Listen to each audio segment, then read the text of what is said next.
ನಮಸ್ಕಾರ, ವಿವಿಸಿ ನ್ಯೂಸ್ ಬೀಟ್ಗೆ ಸ್ವಾಗತ. ನಾನು ಸಮೀಕ್ಷಾ ಹಚ್ಚ. ಈಗ ಹೆಡ್ಲೈನ್ಸ್. ದೇಶದಾದ್ಯಂತ ಕ್ರಿಸ್ಮಸ್ ಸಂಭ್ರಮ. ದೆಹಲಿಯ ಚರ್ಚ್ಗೆ ಪ್ರಧಾನಿ ಮೋದಿ ಭೇಟಿ. ಬೆಳಗಿನ ಪ್ರಾರ್ಥನೆಯಲ್ಲಿ ಭಾಗಿ. ಚಿತ್ರದುರ್ಗದ ಹಿರಿಯೂರು ಬಳಿ ಭೀಕರ ಅಪಘಾತ. ಬಸ್ ಬೆಂಕಿಗಾಹುತಿಯಾಗಿ 9 ಮಂದಿ ಸಾವು. ಮೃತರ ಕುಟುಂಬಕ್ಕೆ ತಲಾ 5 ಲಕ್ಷ ರು ಪರಿಹಾರ ಘೋಷಿಸಿದ ಸಿಎಂ. ಚನ್ನರಾಯಪಟ್ಟಣ ಶಾಲಾ ಬಾಲಕಿ ಮಗುವಿಗೆ ಜನ್ಮ ನೀಡಿದ ಪ್ರಕರಣ. ಖಾಸಗಿ ಶಾಲೆಗೆ ನೋಟಿಸ್ ನೀಡಲು ಸೂಚನೆ. ಶಾಲಾ ವಾಹನ ಚಾಲಕ ರಂಜಿತ್ ಬಂಧನಕ್ಕೆ ಆದೇಶಿಸಿದ ಶಶಿಧರ್ ಕೊಸಂಬೆ.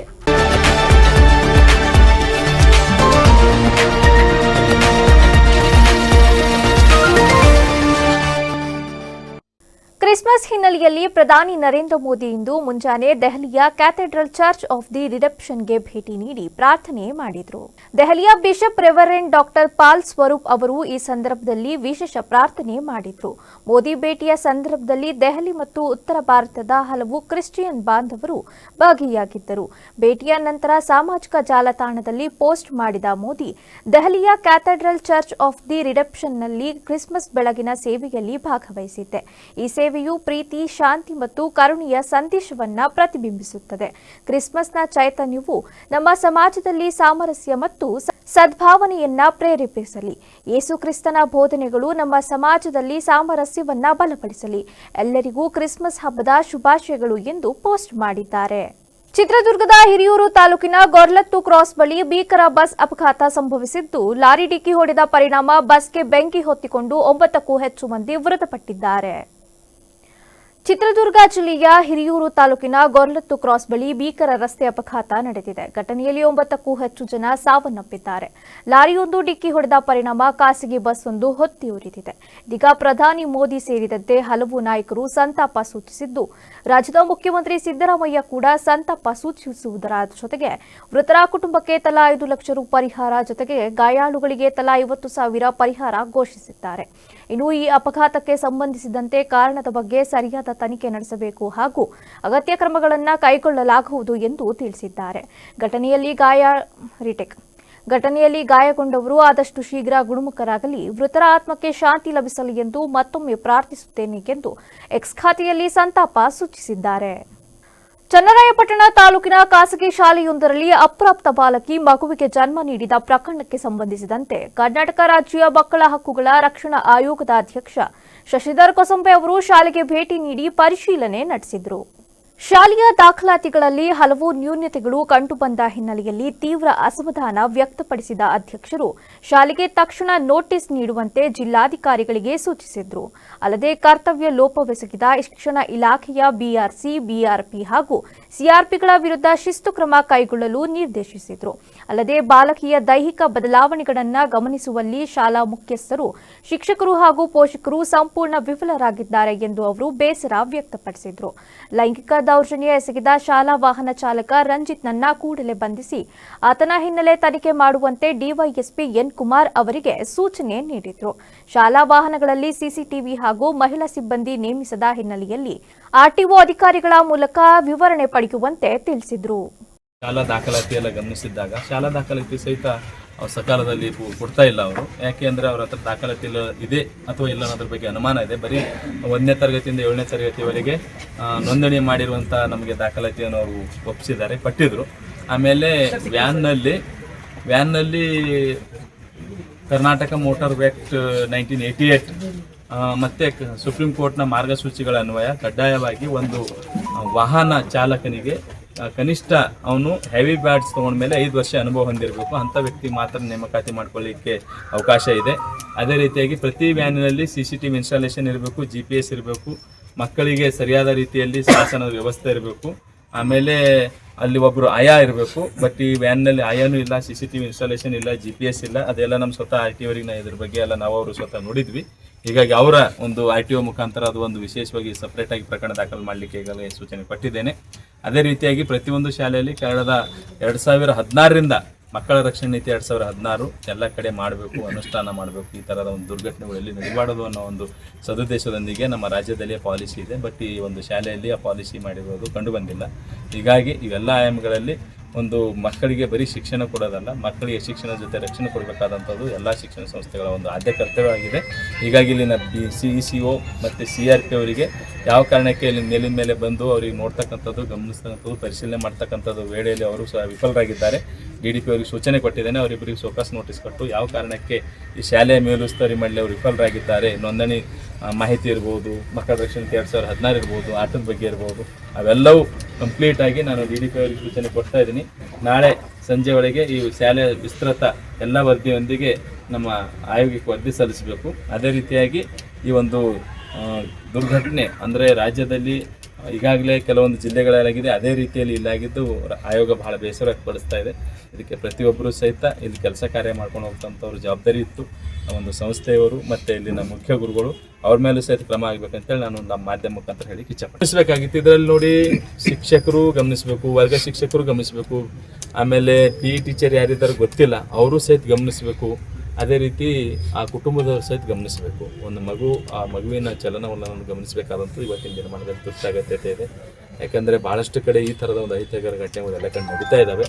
ಅದಕ್ಕೆ ಪಾಲಕರು ಸಹಿತ ತಮ್ಮ ಮಕ್ಕಳ ಬಗ್ಗೆ ಹೆಚ್ಚಿನ ಕಾಳಜಿ ವಹಿಸಬೇಕು, ಅವರೊಂದಿಗೆ ಕಾಲ ಕಳಿಬೇಕು, ಅವರೊಂದಿಗೆ ಸಮಯ ಕಳಿಬೇಕು, ಅವರೊಂದಿಗೆ ಚರ್ಚೆ ಮಾಡಬೇಕು. ಮತ್ತು ಆಯಾ ಶಾಲೆ ಮುಖ್ಯಸ್ಥರು ಮತ್ತು ಅಲ್ಲಿ ಕೆಲಸ ಮಾಡ್ತಕ್ಕಂಥವ್ರು ಸಹಿತ ಈ ಥರದ ಒಂದು ಘಟನೆಗಳು ಮತ್ತೆ ಎಲ್ಲೂ ಆಗದ ರೀತಿಯಲ್ಲಿ ಅವ್ರು ಗಮನ ಹರಿಸಬೇಕಂತ ಹೇಳಿಕೆ ಇಚ್ಛೆ. ಸರ್, ಈಗ ಮೆನ್ಸಸ್ ರಜೆನೂ ಕೊಟ್ಟಿದ್ರು, ಆಕೆ ಎಲ್ಲೂ ಮೆನ್ಸಸ್ ರಜಾ ತೊಗೊಂಡಿರಲಿಲ್ಲ ಸರ್ ಮಗು? ರಜಾ ಕೊಟ್ಟಿದ್ದು ತೊಗೊಂಡಿದ್ರ ಬಗ್ಗೆ ನನಗೆ ಗೊತ್ತಿಲ್ಲ. ಬಟ್ ಎಲ್ಲರೂ ಗಮನಿಸ್ಬೇಕು, ಇದೊಂದು ಹೇಳಿಕೆ ಇಚ್ಛೆ ಪಡ್ತೀನಿ. ಸಾರ್ವಜನಿಕರು, ಪಾಲಕರು ಮತ್ತು ಶಿಕ್ಷಕರು, ವಿಶೇಷವಾಗಿ ಆ ಒಂದು ವರ್ಗ ಶಿಕ್ಷಕರು ಅವರು ಸಹಿತ ಗಮನಿಸ್ತಕ್ಕಂಥದ್ದು ಮಾಡಬೇಕಾಗಿತ್ತು. ಅವ್ರು ಮಾಡುವಲ್ಲಿ ಆರೋಪಿ ಯಾರು ಅಂತ ಗೊತ್ತಾಗಿದೆ. ಈಗ ಆರೋಪಿ ಇದ್ದಾನ, ಡ್ರೈವರ್ ಅಂತ ಇದಾರಲ್ಲ, ಆಲ್ರೆಡಿ ಪೋಕ್ಸೋ ಪ್ರಕರಣ ದಾಖಲಾಗಿದೆ. ಈಗ ತಮ್ಮ ಮುಖಾಂತರ ಹೇಳಿಕೆ ಇಚ್ಛೆ ಮಾಡ್ತೇವೆ. ನಮ್ಮ ಯಾರು ಸ್ಟೇಷನ್ ನೀವು DSP ಅವರೇ ಕೂಡಲೇ ಆ ವ್ಯಕ್ತಿಗೆ ಜೈಸೆ ಮಾಡಿ ಕಾನೂನಿನ ಕ್ರಮಗಳನ್ನು ಎಲ್ಲ ತಕ್ಷಣವಾಗಿ ತುರ್ತಾಗಿ ನೆರವೇರಿಸಬೇಕು. ಸರ್, ಒಂದೇ ಪ್ರಕರಣ ಅಥವಾ ಬೇರೆ ಏನಾರ ಸರ್? ಇಲ್ಲ, ಸದ್ಯಕ್ಕೆ ಇದು ಒಂದು ಪ್ರಕರಣ. ಈ ಪ್ರಕರಣದ ಬಗ್ಗೆ ಅಲ್ಲಿ ಭೇಟಿ ಕೊಟ್ಟು ತುರ್ತು ಸಭೆ ಮಾಡ್ತಾ ಇದ್ದೀನಿ. ಸಭೆ ಮಾಡಿ ಕೆಲವೊಂದು ಇಲಾಖೆಯ ಮುಖ್ಯಸ್ಥರಿಗೆ ಮತ್ತೆ ಈ ಜಿಲ್ಲೆಯಲ್ಲಿ ಮತ್ತು ಈ ರಾಜ್ಯದಲ್ಲಿ ಈ ತರ ಒಂದು ಘಟನೆಗಳು ನಡೆಯದ ರೀತಿಯಲ್ಲಿ ಕ್ರಮ ವಹಿಸಲಿಕ್ಕೆ ನಾನು ಈಗಾಗಲೇ ನಿರ್ದೇಶನ ಕೊಡೋಕ್ಕೆ ಆರೋಪಿ ಅರೆಸ್ಟ್ ಆಗಿದೆ. ಆರೋಪಿ ಅರೆಸ್ಟ್ ಮಾಡಲಿಕ್ಕೆ ತಮ್ಮ ಈಗ ಹೇಳ್ತಾ ಇದ್ದೀನಿ. ನಾಳೆ ಸಂಜೆ ಒಳಗೆ ತಾವು ಆರೋಪಿ ಎಲ್ಲೇ ಜೈಸಿ ಮಾಡಿದ್ದಾರೆ. ರಾಜ್ಯ ಮಕ್ಕಳ ಹಕ್ಕುಗಳ ರಕ್ಷಣೆ ಆಯೋಗದಿಂದ ಈ ಒಂದು ದುರ್ಘಟನೆ ಹಿನ್ನೆಲೆಯಲ್ಲಿ ಭೇಟಿ ನೀಡಿದ್ದೇನೆ. ಭೇಟಿ ನೀಡಿದಂಥ ಸಂದರ್ಭದಲ್ಲಿ ನಾನು ಇಲ್ಲಿನ ಒಂದು ಶಾಲಾ ದಾಖಲಾತಿಯೆಲ್ಲ ಗಮನಿಸಿದ್ದಾಗ, ಶಾಲಾ ದಾಖಲಾತಿ ಸಹಿತ ಸಕಾಲದಲ್ಲಿ ಕೊಡ್ತಾ ಇಲ್ಲ ಅವರು. ಯಾಕೆ ಅಂದರೆ ಅವ್ರ ಹತ್ರ ದಾಖಲಾತಿ ಇದೆ ಅಥವಾ ಇಲ್ಲ ಅನ್ನೋದ್ರ ಬಗ್ಗೆ ಅನುಮಾನ ಇದೆ. ಬರೀ 1ನೇ ತರಗತಿಯಿಂದ 7ನೇ ತರಗತಿವರೆಗೆ ನೋಂದಣಿ ಮಾಡಿರುವಂಥ ನಮಗೆ ದಾಖಲಾತಿಯನ್ನು ಅವರು ಕೊಟ್ಟಿದ್ರು. ಆಮೇಲೆ ವ್ಯಾನ್ನಲ್ಲಿ ಕರ್ನಾಟಕ ಮೋಟಾರ್ ಆಕ್ಟ್ 1988 ಮತ್ತೆ ಸುಪ್ರೀಂ ಕೋರ್ಟ್ನ ಮಾರ್ಗಸೂಚಿಗಳ ಅನ್ವಯ ಕಡ್ಡಾಯವಾಗಿ ಒಂದು ವಾಹನ ಚಾಲಕನಿಗೆ ಕನಿಷ್ಠ ಅವನು ಹೆವಿ ಬ್ಯಾಟ್ಸ್ ತಗೊಂಡ್ಮೇಲೆ 5 ವರ್ಷ ಅನುಭವ ಹೊಂದಿರಬೇಕು. ಅಂತ ವ್ಯಕ್ತಿ ಮಾತ್ರ ನೇಮಕಾತಿ ಮಾಡ್ಕೊಳ್ಳಿಕ್ಕೆ ಅವಕಾಶ ಇದೆ.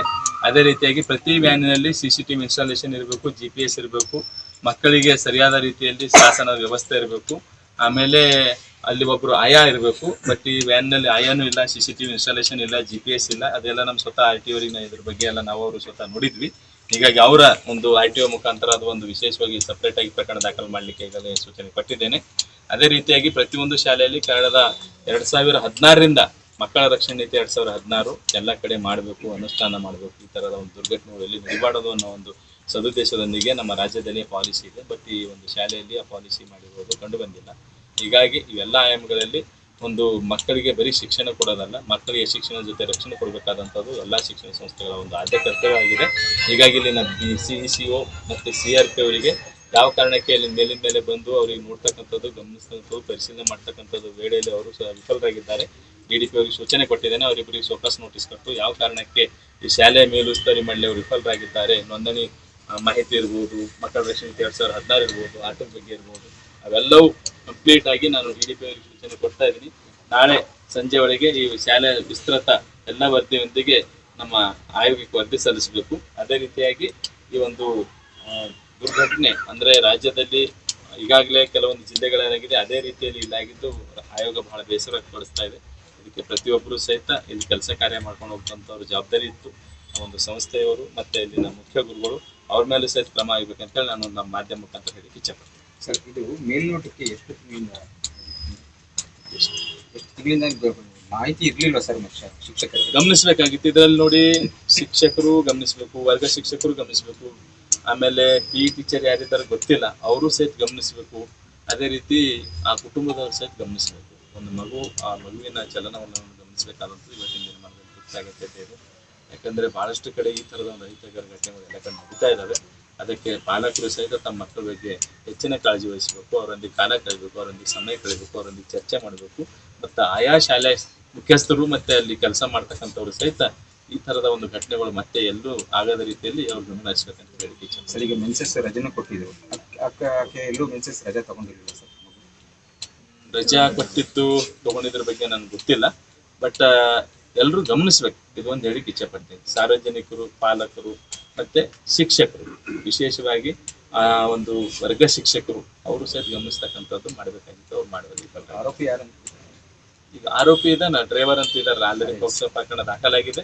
ಈಗ ತಮ್ಮ ಮುಖಾಂತರ ಹೇಳಿಕ್ಕೆ ಇಚ್ಛೆ ಮಾಡ್ತೇನೆ, ನಮ್ಮ ಯಾರು ಸ್ಟೇಷನ್ ನೀವು DSP ಅವರೇ ಕೂಡಲೇ ವ್ಯಕ್ತಿಗೆ DC ಮಾಡಿ ಕಾನೂನಿನ ಕ್ರಮಗಳನ್ನು ಎಲ್ಲ ಖಂಡಿತವನ್ನು ತಕ್ಷಣವಾಗಿ ತುರ್ತಾಗಿ ನಿರ್ವಹಿಸಬೇಕು. ಸರ್, ಇದೇ ಒಂದೇ ಪ್ರಕರಣ ಅಥವಾ ಬೇರೆ ಏನಾರ? ಇಲ್ಲ, ಸದ್ಯಕ್ಕೆ ಇದು ಒಂದು ಪ್ರಕರಣ. ಈ ಪ್ರಕರಣದ ಬಗ್ಗೆ ಅಲ್ಲಿ ಭೇಟಿ ಕೊಟ್ಟು ಸಭೆ ಮಾಡ್ತಾ ಇದ್ದೀನಿ. ಸಭೆ ಮಾಡಿ ಕೆಲವೊಂದು ಇಲಾಖೆಯ ಮುಖ್ಯಸ್ಥರಿಗೆ ಮತ್ತೆ ಈ ಜಿಲ್ಲೆಯಲ್ಲಿ ಮತ್ತೆ ಈ ರಾಜ್ಯದಲ್ಲಿ ಈ ತರ ಒಂದು ಘಟನೆ ನಡೆಯದ ರೀತಿಯಲ್ಲಿ ಕ್ರಮ ವಹಿಸಲಿಕ್ಕೆ ನಾನು ಈಗಾಗಲೇ ನಿರ್ದೇಶನ ಕೊಡೋಕ್ಕೆ ಭೇಟಿ ಮಾಡ್ತೀನಿ. ಆರೋಪಿ ಅರೆಸ್ಟ್ ಮಾಡ್ಲಿಕ್ಕೆ ತಮ್ಮ ಈಗ ಹೇಳ್ತಾ ಇದ್ದೀನಿ. ನಾಳೆ ಸಂಜೆ ಒಳಗೆ ತಾವು ಆರೋಪಿ ಜೆಸಿ ಮಾಡಿದ್ದಾರೆ. ಹಾಸನ ಜಿಲ್ಲೆಯ ಚನ್ನರಾಯಪಟ್ಟಣ ತಾಲೂಕಿನಲ್ಲಿ ಖಾಸಗಿ ಶಾಲಾ ಬಸ್ ಚಾಲಕನಿಂದ ಅಪ್ರಾಪ್ತ ಬಾಲಕಿ ಗರ್ಭಿಣಿಯಾಗಿ ಮಗುವಿಗೆ ಜನ್ಮ ನೀಡಿದ ಪ್ರಕರಣವನ್ನು ಕರ್ನಾಟಕ ರಾಜ್ಯ ಮಕ್ಕಳ ಹಕ್ಕುಗಳ ರಕ್ಷಣಾ ಆಯೋಗವು ಗಂಭೀರವಾಗಿ ಪರಿಗಣಿಸಿದೆ. ಆಯೋಗದ ಅಧ್ಯಕ್ಷರಾದ ಶಶಿಧರ್ ಕೊಸಂಬೆ ಅವರು ಚನ್ನರಾಯಪಟ್ಟಣದ ಆಸ್ಪತ್ರೆಗೆ ಭೇಟಿ ನೀಡಿ ಪರಿಶೀಲನೆ ನಡೆಸಿದರು. ಬಳಿಕ ಸುದ್ದಿಗಾರರೊಂದಿಗೆ ಮಾತನಾಡಿದ ಅಧ್ಯಕ್ಷರು, ಈ ಪ್ರಕರಣದಲ್ಲಿ ವ್ಯವಸ್ಥೆಯ ಸರಣಿ ಲೋಪಗಳು ಕಂಡುಬಂದಿವೆ. ಶಾಲಾ ದಾಖಲಾತಿಗಳ ನವೀಕರಣ, ಸಿಬ್ಬಂದಿಗಳ ನಿರ್ವಹಣೆ, ಶಾಲಾ ಬಸ್ ಸುರಕ್ಷತಾ ನಿಯಮಗಳ ಪಾಲನೆ ಹಾಗೂ ಮಗುವಿಗೆ ಆರಂಭದಲ್ಲಿ ಚಿಕಿತ್ಸೆ ನೀಡದ ಆಸ್ಪತ್ರೆಯ ನಡೆ ಈ ಎಲ್ಲಾ ಹಂತದಲ್ಲೂ ನಿರ್ಲಕ್ಷ್ಯ ಎದ್ದು ಕಾಣುತ್ತಿದೆ. ತಪ್ಪಿತಸ್ಥ ಅಧಿಕಾರಿಗಳು ಹಾಗೂ ಸಿಬ್ಬಂದಿಗಳ ವಿರುದ್ಧ ಕಟ್ಟುನಿಟ್ಟಿನ ಕ್ರಮ ಜರುಗಿಸಲು ಈಗಾಗಲೇ ಸೂಚನೆ ನೀಡಲಾಗಿದೆ. ಮಗು ಜನ್ಮ ನೀಡುವವರೆಗೂ ಶಾಲಾ ಮಂಡಳಿ ಅಥವಾ ಆರೋಗ್ಯ ಇಲಾಖೆಯ ಗಮನಕ್ಕೆ ಬಾರದಿರುವುದು ಅತ್ಯಂತ ದುರದೃಷ್ಟಕರ. ನಿಯಮದಂತೆ ನಿಗದಿತ ಅವಧಿಯಲ್ಲಿ ಮಕ್ಕಳ ಆರೋಗ್ಯ ತಪಾಸಣೆ ನಡೆಸಿದ್ದರೆ ಈ ಅಚಾತುರ್ಯವನ್ನ ತಡೆಯಬಹುದಾಗಿತ್ತು. ಶಾಲಾ ಮುಖ್ಯಸ್ಥರು ಹಾಗೂ ಸಂಬಂಧಪಟ್ಟ ಇಲಾಖಾ ಅಧಿಕಾರಿಗಳ ಮುತುವರ್ಜಿಯ ಕೊರತೆಯಿಂದ ಇಂತಹ ಘಟನೆಗಳು ಮರುಕಳಿಸುತ್ತಿವೆ. ರಾಜ್ಯದಲ್ಲಿ ಹೆಚ್ಚುತ್ತಿರುವ ಮಕ್ಕಳ ಮೇಲಿನ ಲೈಂಗಿಕ ದೌರ್ಜನ್ಯಗಳನ್ನು ನಿಯಂತ್ರಿಸಲು ಜಿಲ್ಲಾ ಮತ್ತು ತಳಮಟ್ಟದ ಅಧಿಕಾರಿಗಳು ಹೆಚ್ಚು ಜಾಗರೂಕರಾಗಿ ಕೆಲಸ ಮಾಡಬೇಕು. ಮಕ್ಕಳ ರಕ್ಷಣಾ ಕಾಯ್ದೆಗಳನ್ನು ಎಲ್ಲ ಇಲಾಖೆಗಳು ಕಟ್ಟುನಿಟ್ಟಾಗಿ ಪಾಲಿಸಬೇಕು. ಈ ನಿಟ್ಟಿನಲ್ಲಿ ಕಾನೂನುಗಳನ್ನು ಇನ್ನಷ್ಟು ಬಿಗಿಗೊಳಿಸುವ ಕುರಿತು ಮತ್ತು ಭವಿಷ್ಯದಲ್ಲಿ ಇಂತಹ ಘಟನೆಗಳು ನಡೆಯದಂತೆ ಕೈಗೊಳ್ಳಬೇಕಾದ ಮುನ್ನೆಚ್ಚರಿಕಾ ಕ್ರಮಗಳ ಬಗ್ಗೆ ಸರ್ಕಾರದೊಂದಿಗೆ ಚರ್ಚಿಸುವುದಾಗಿ ಭರವಸೆ ನೀಡಿದರು. ಪಟ್ಟಣ ಪೊಲೀಸ್ ಠಾಣೆ ವ್ಯಾಪ್ತಿಯಲ್ಲಿ ಒಂದು ಅಹಿತಕರ ಘಟನೆ ನಡೆದ ಹಿನ್ನೆಲೆಯಲ್ಲಿ ಇವತ್ತಿನ ದಿವಸ ನಾನು ಭೇಟಿ ಕೊಟ್ಟಿದ್ದೇನೆ.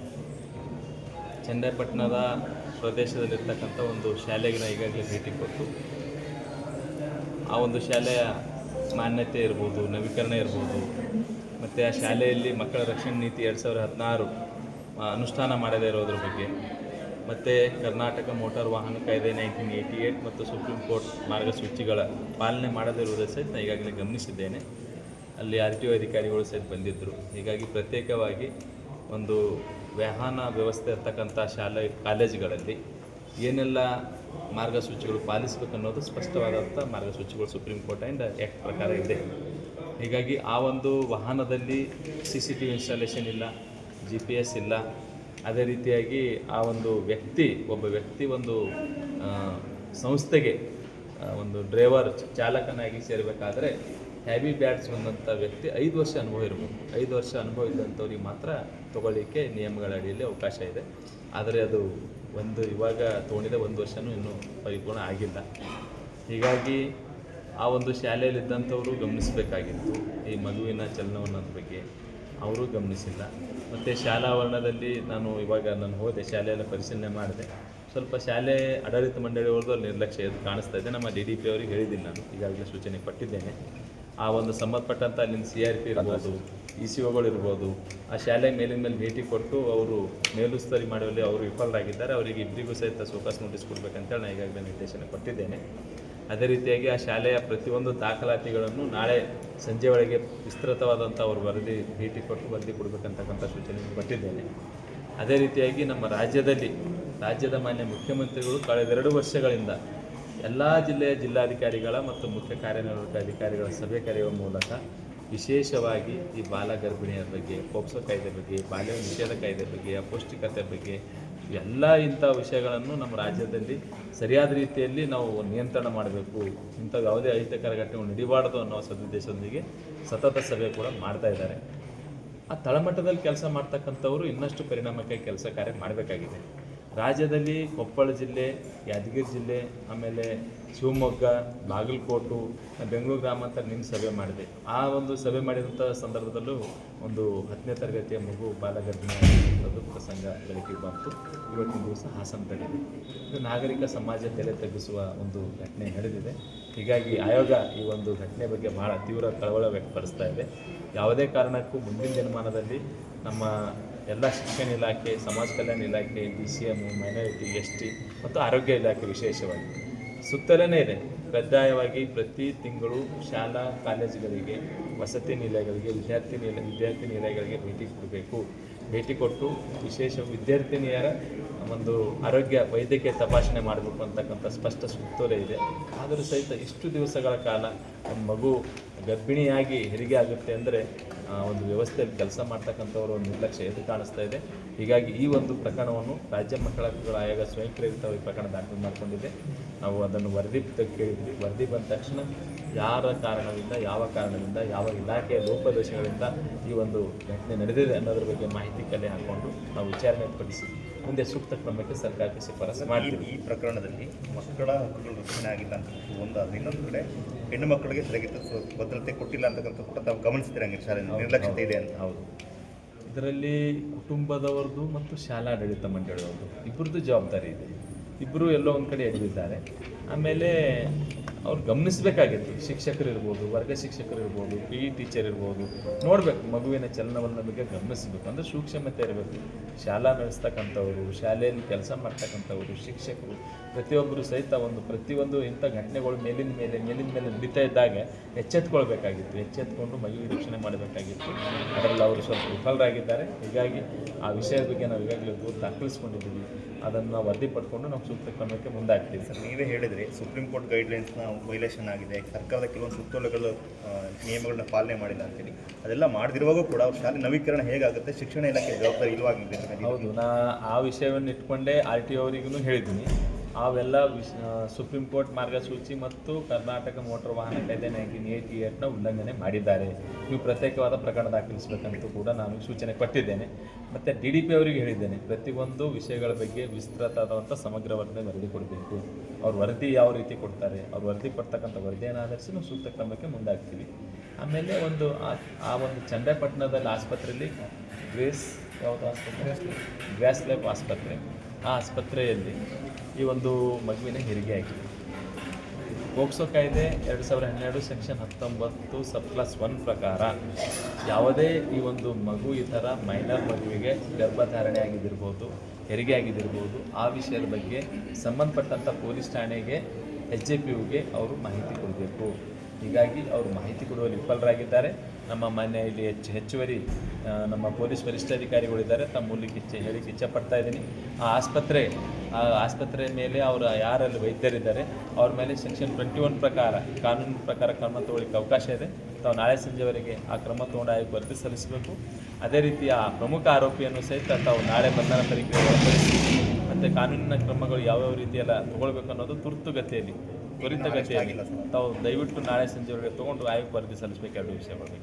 ಆರೋಪಿ ಅರೆಸ್ಟ್ ಬಗ್ಗೆ ಮಾಹಿತಿ ಅದೇ ಆರೋಪಿನ ಈಗಾಗಲೇ ಚರ್ಚೆ ಮಾಡಿದ್ದೀನಿ.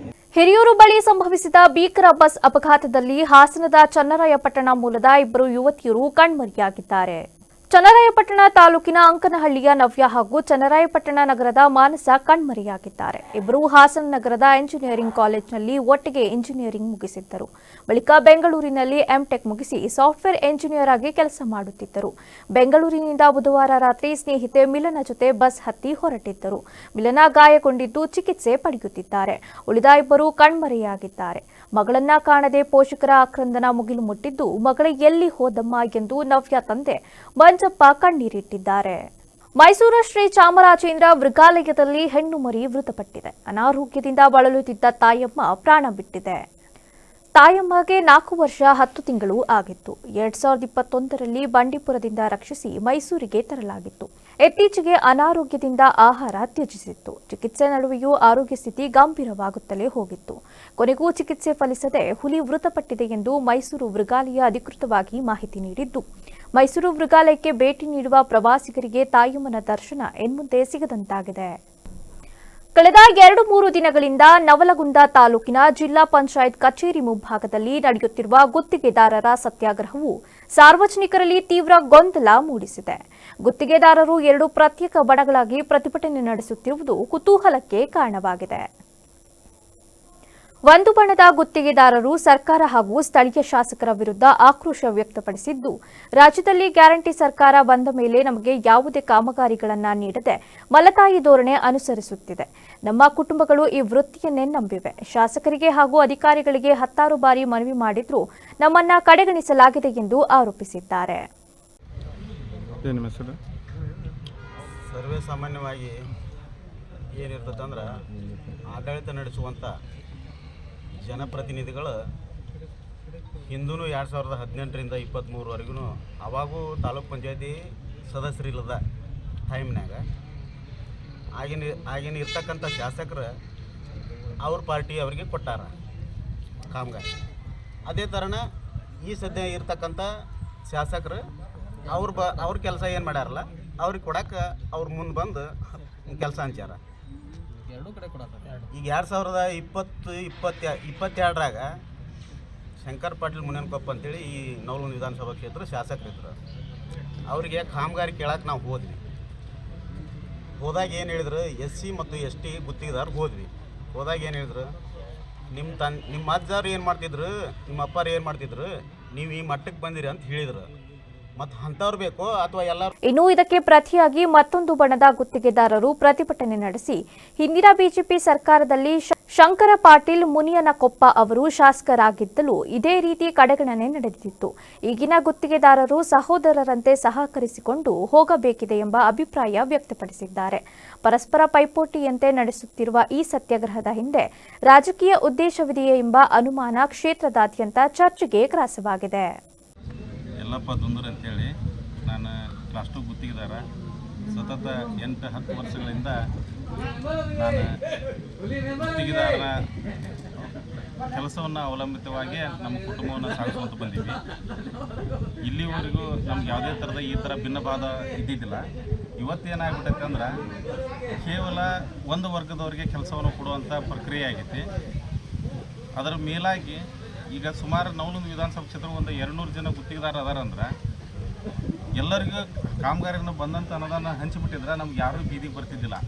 ಕೇವಲ ಗ್ರಾಮೀಣ ಭಾಗದ ರೈತರು ಆರ್ಥಿಕವಾಗಿ ಸ್ವಾವಲಂಬಿಗಳಾಗಬೇಕು ಎನ್ನುವ ನಿಟ್ಟಿನಲ್ಲಿ ಪ್ರತಿ ಗ್ರಾಮದಲ್ಲಿ ಹಾಲಿನ ಕೇಂದ್ರ ಹಾಗೂ ಶಾಲೆಗಳನ್ನು ತೆರೆಯಲು ಕ್ರಮ ಕೈಗೊಳ್ಳಲಾಗುವುದು ಎಂದು ತುಮುಲು ನಿರ್ದೇಶಕಿ ಭಾರತಿ ಶ್ರೀನಿವಾಸ್ ತಿಳಿಸಿದರು.